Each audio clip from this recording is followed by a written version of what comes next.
My wife and I have been married for a little over years. I am years old.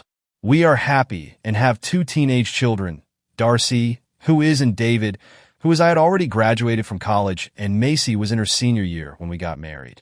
I'm an engineering manager at a mid-sized engineering firm in the city, and Macy is a paralegal at a large law firm. We are both active and healthy. We spend at least an hour in the gym several times a week.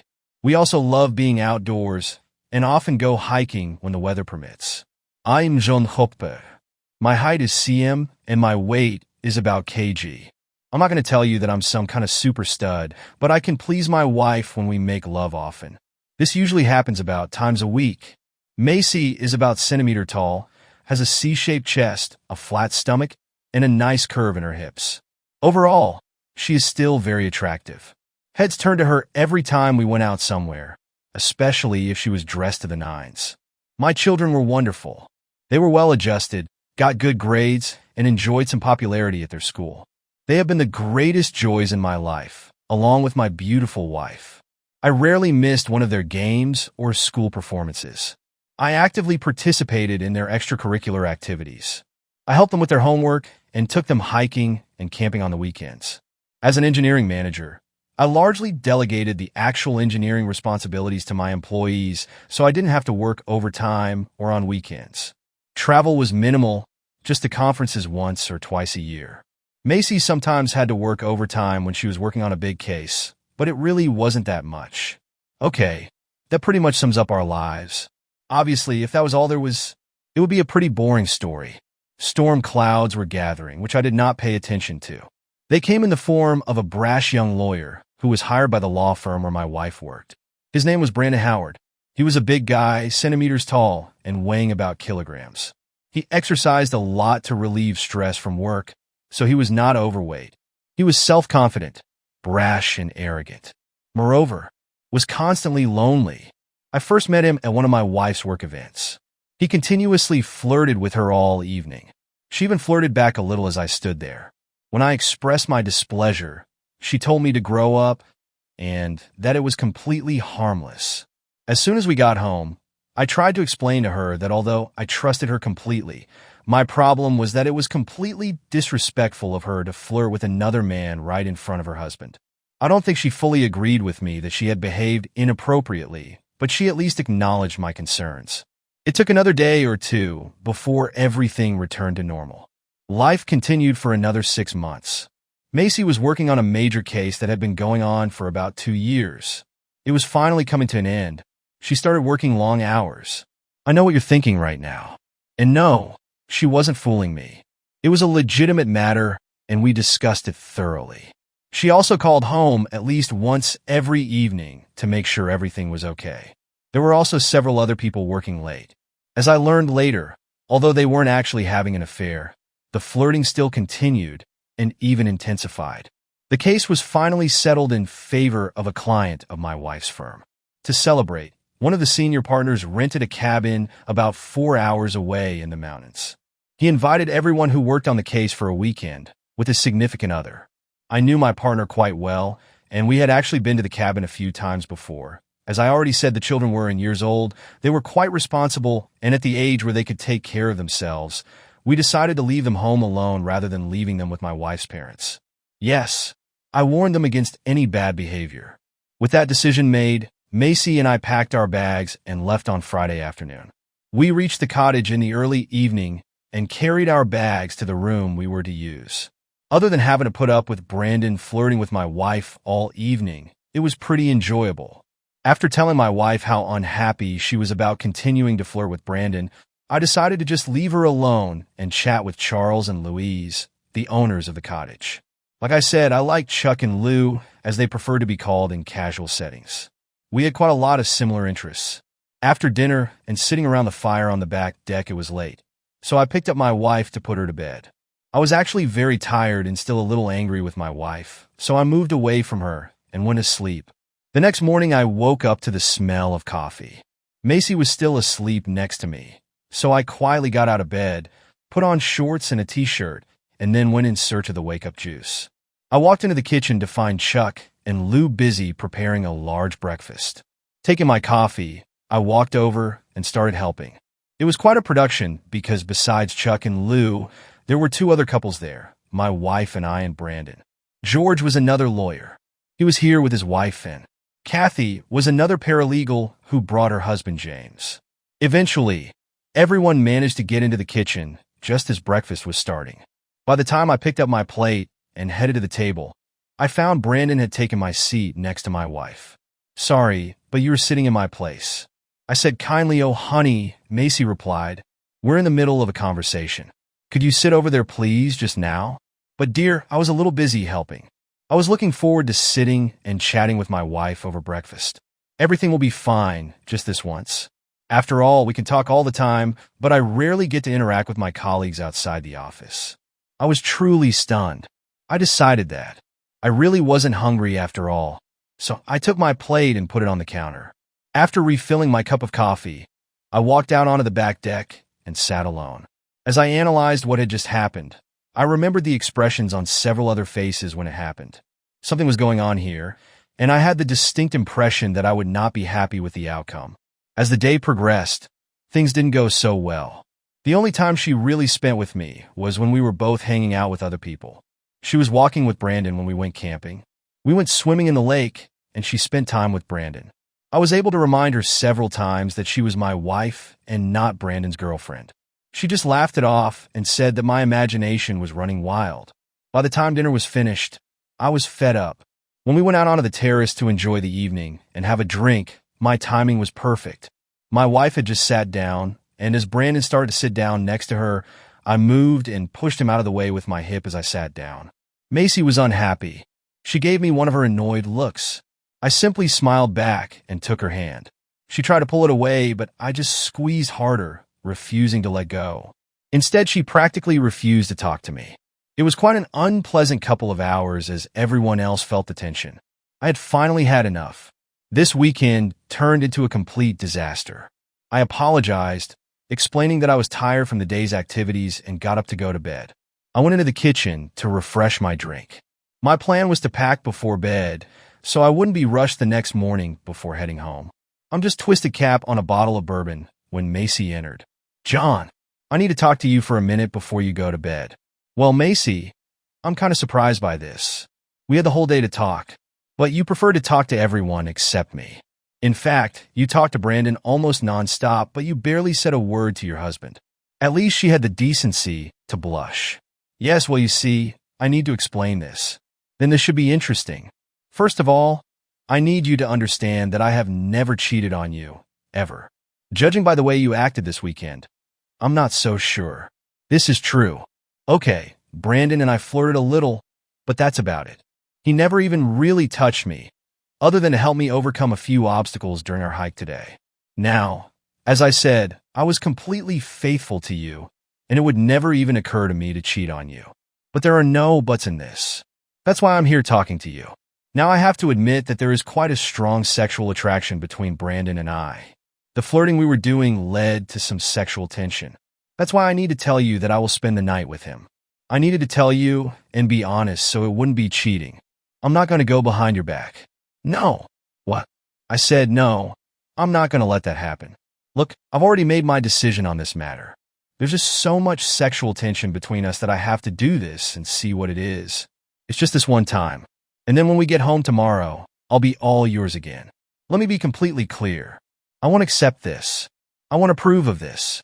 If you go through this, there will be dire consequences. I will stand behind this. Baby, if you really love me, you'll let me do this one time. Baby, if you really love me, you wouldn't even ask for this. Heck, you wouldn't even think about it. John, I really need to do this. This is just one time. Then I will come back and be completely faithful to you again. Macy, do you remember our wedding vows? Especially the part about leaving everyone else? Moreover, since you feel the need to break this vow that you freely made in front of God and in front of all our friends and family, why should I believe this promise made quietly, without witnesses? Okay, John, I can see you're angry about this now. I really need to do this, so I'll see you in the morning. We can discuss this tomorrow on the way home." With these words, she turned and went back out into the street. Just like that, years of a happy marriage were flushed down the toilet. She expected me to be a faithful husband and wait for her to fly back into my open arms the next morning. I don't work like that. We discussed this several times. More than one of our friends cheated on their spouse, and we talked about it. We didn't have passes to the Treason Hall. Cheating was a deal breaker, and I don't care if she told me first. Deception is not just going behind the back of someone else. The very act of having sex with someone else is cheating. I poured my drink into the sink. I didn't need another one for what I was going to do. I went up to the room and collected all my things. I left Macy's things as is. She could take care of her own shit. Having turned off the light in the room, I sat on the bed and waited. An hour passed before I heard everyone return to the house and go to their rooms. I waited another half hour to make sure everyone was either asleep or otherwise distracted. Taking my bag, I quietly left the room and closed the door. I managed to get out into the street almost silently. Luckily, my car was parked furthest away. It was a fairly new car, so when I started it and drove off, it was quiet. It was just after when I pulled up to our house. I noticed that the light was on, so it was obvious that at least one of the children was still awake. Sighing, I walked out, grabbed my bag, and went inside. Of course, both children stayed up and watched the movie. "Hello, Father. What are you doing here? I didn't think you'd be back before tomorrow. I mean, later today." Darcy noticed. "Yes, where is Mum?" David added. "Well, by answering David's question, I can answer both questions. Your mother is still at the cottage in her lover's bed. Yes, I'm an asshole for dragging our kids into personal matters between their mom and me. But I thought being honest with them would prepare them for the changes to come. Okay, maybe I could have at least been more diplomatic about it. But I didn't feel much remorse at the time. What does in your lover's bed mean? Is your mom really cheating on you?" Darcy almost screamed. "That's exactly what I meant. She cornered me this evening and told me she was going to sleep with someone else tonight. I decided I didn't want to wait for this, so I packed my things and returned home. I let her lover drive her home. I didn't think that I would have to wait for her somewhere nearby. We talked some more, then I took my bag to the spare room. I spent the next hour moving all my things from the room we used to share into what would now be my room. Luckily, the guest room was a second master bedroom with its own bathroom. The bed was also quite comfortable. As soon as my things were moved, I fell onto the bed and fell into an exhausted sleep. I woke up a few hours later to my phone ringing. Looking at him, I noticed that it was my wife calling. I sent it to voicemail. Looking closer, I saw that she had left half a dozen text messages, and this was her third call. Just for fun, I read the messages and listened to the voicemails. The first were her curious questions about where I had been, and that breakfast was almost ready. Then they became concerned about where I was. The ones that were later were angry, demanding to know where I was and demanding that I get my ass back there, so they could pick it up and take it home. The latter told me that she had to get someone to give her a ride, and that she would kick my ass as soon as she got home. Well, I was already awake, so I had to get up and get ready to face the new day. Hurricane Macy will arrive in about 4 hours, and I needed to prepare for the storm. I had a feeling she would be angry. There was no remorse in the last message she left. I got up, showered, got dressed, and headed downstairs for breakfast. By the time I finished eating, the children were already up. I explained to them that they should probably stay out of the crossfire since their mother was not in a very good mood. Surprisingly, they just laughed at it. I had a bad feeling about what would happen when she returned home. They didn't seem too happy with what she did. "Where the hell are you, asshole?" The slam of the door announced the arrival of Miss Congeniality. What the hell was the idea of leaving me there like this? Do you have any idea how humiliating it was for me this morning when everyone found out you left and I had to beg for a drive home? You bastard. I was going to pull you into bed today and have sex. But now you can just forget about it. I simply smiled back at her. In fact, I was amazed at the composure I showed her. First of all, dear, I don't care how humiliating you may think it is. Trust me, it wasn't nearly as humiliating as it was for me when you jumped into bed with that asshole, and everyone knew it. Secondly, I have absolutely no interest in ever having sex with you again. Now you're damaged goods. Do you really think I would take you after your asshole lover was there? How can you talk to me like that? I am your wife. No, that's not true. Well, you may still be that way on paper, but in reality, my wife disappeared sometime yesterday. You're just a cheating bitch. What are you talking about?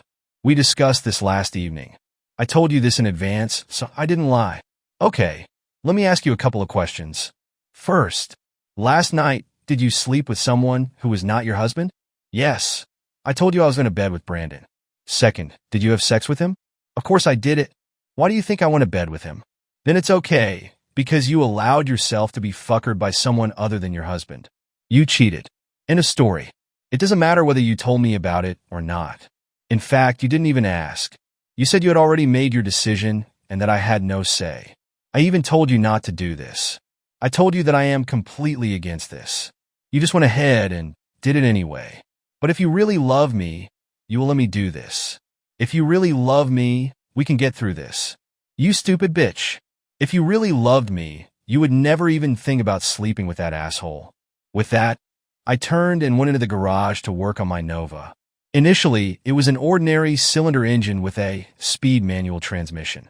I replaced the engine with a subcompact, and the transmission was now a speed BorgWarner Super Tias. I know many new gearheads use a Restomod by installing a newer computer-controlled motor. Of course, they get more power and better fuel economy.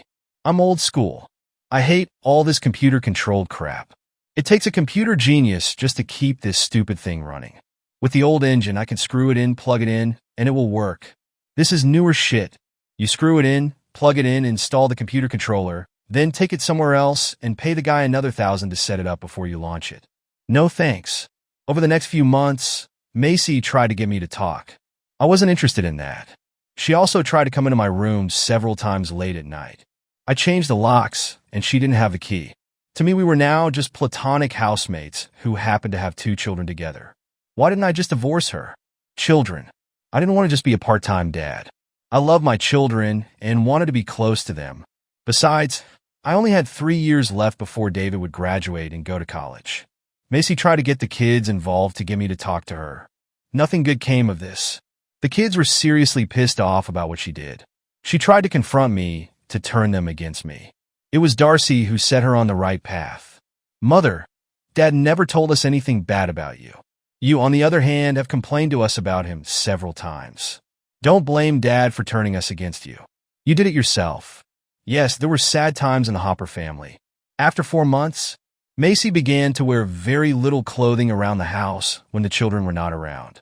She started wearing very sexy lingerie to try to lure me into her bed, or into my bed, whatever works for me. I have to admit it was hard to resist at times. After all, she's a very sexy woman.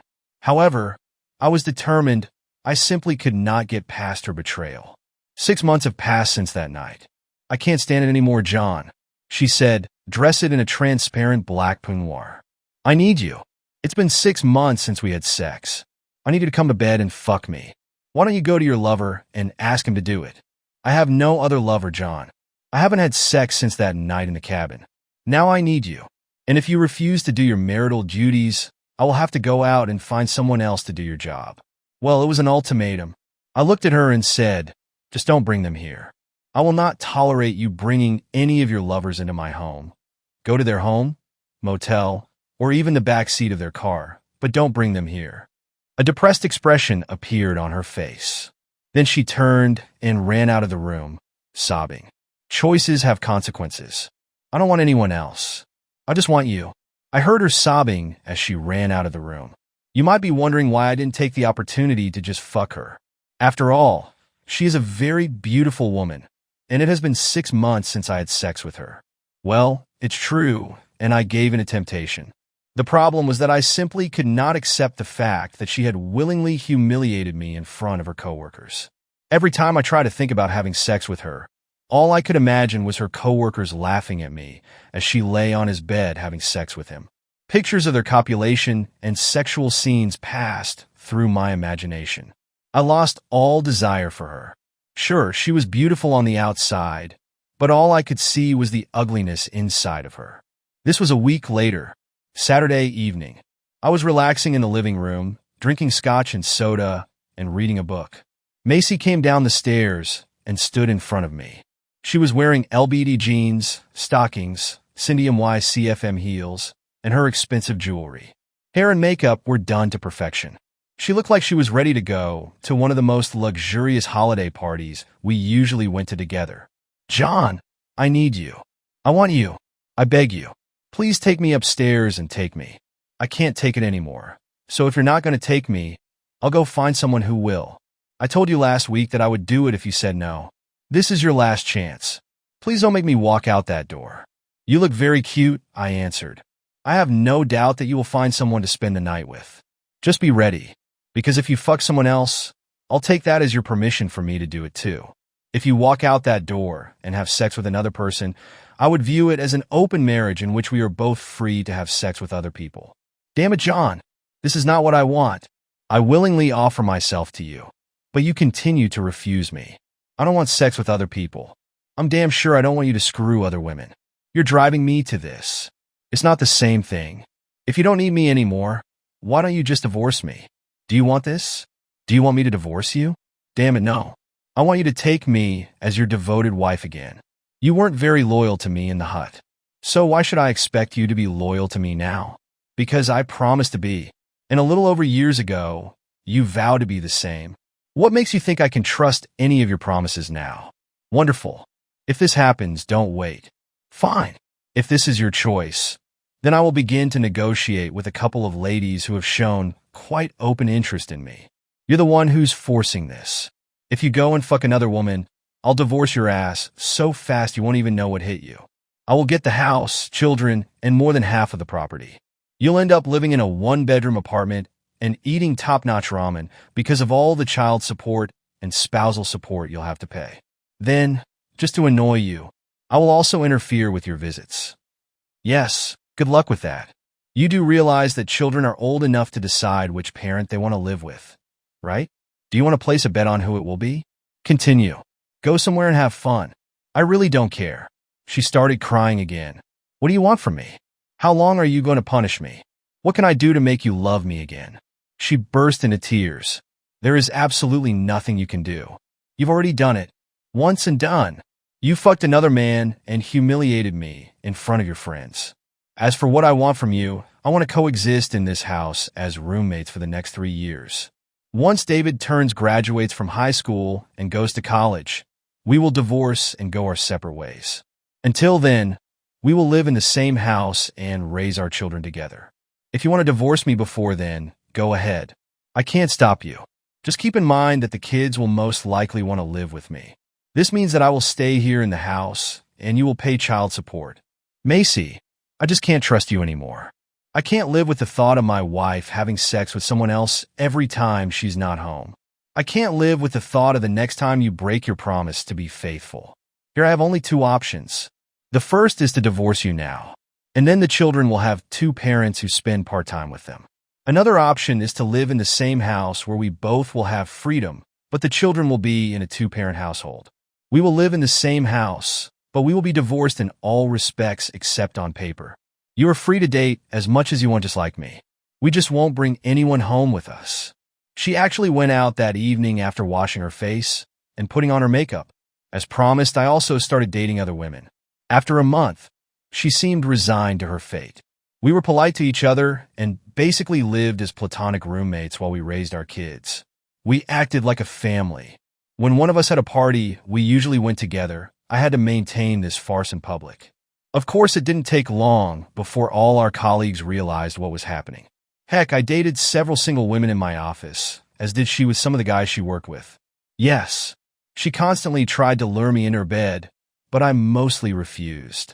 Okay, of course, I gave in to her a couple of times. She was still a beautiful woman, and after a couple of drinks, I let my little head make a decision.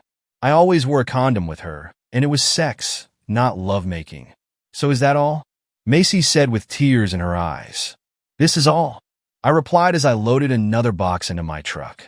Thank you for wonderful years, Macy. It was years ago. I know. Yes. Tears welled up in her eyes again. A little over 3 years have passed.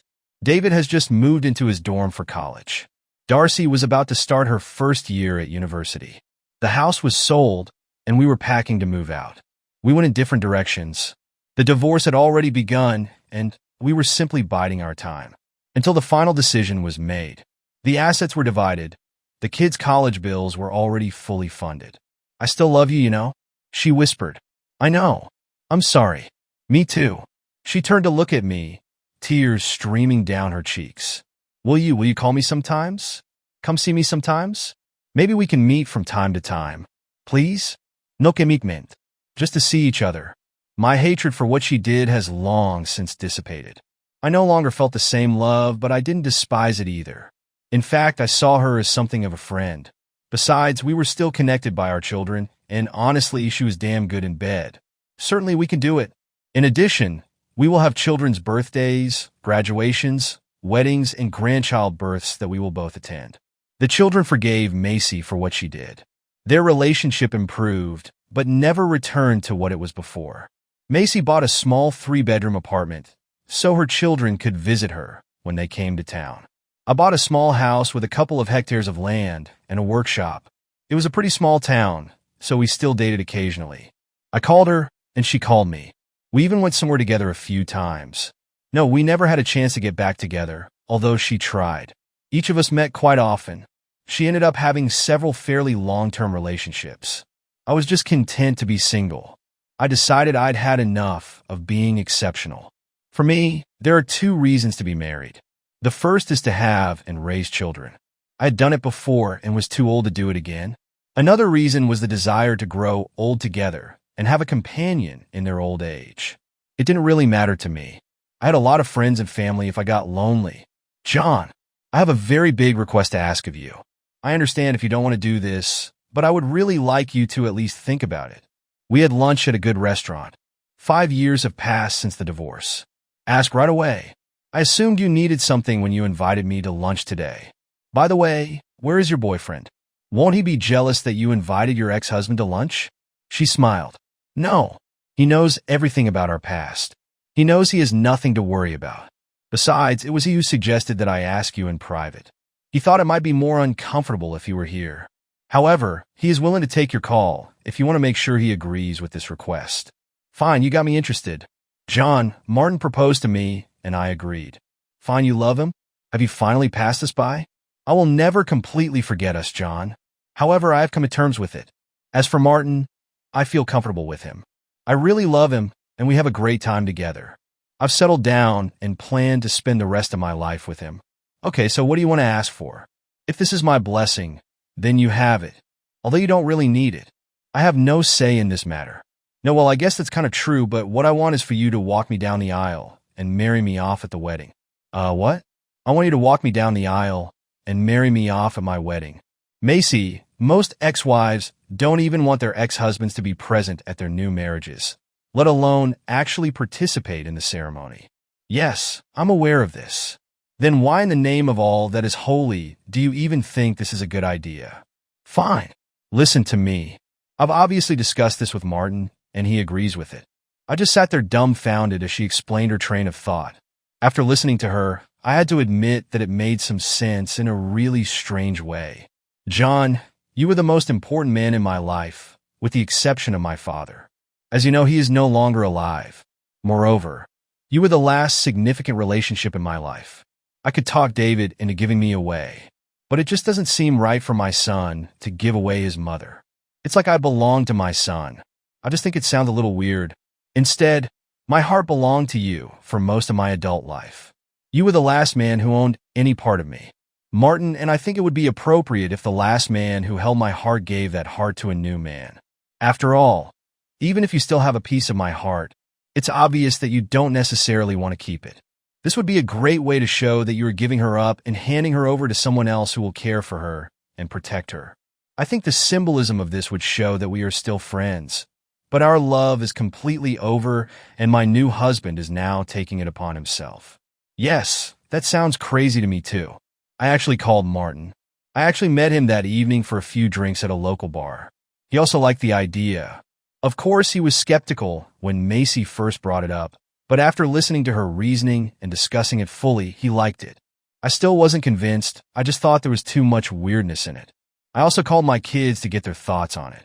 Who is marrying this woman off? Her family and her ex-husband do it. Yes, it just sounded wrong on several levels, but it's what she wanted.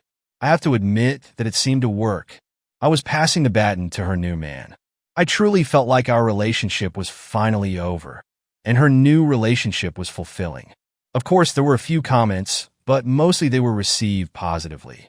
It certainly made the reception a lot of fun. Several ladies approached me and asked if I wanted to start a new relationship since I had finally ended my previous one. I think that among these women there may be 3 or 4 who could take a swing at me. Let's see. At least my weekends for the next month or 2 won't be boring. Subscribe to our channel so that your second shaft doesn't cheat on you, and go ahead and listen to the next story, because this story is nothing compared to the next one. If you're under, don't even think about listening to the next one.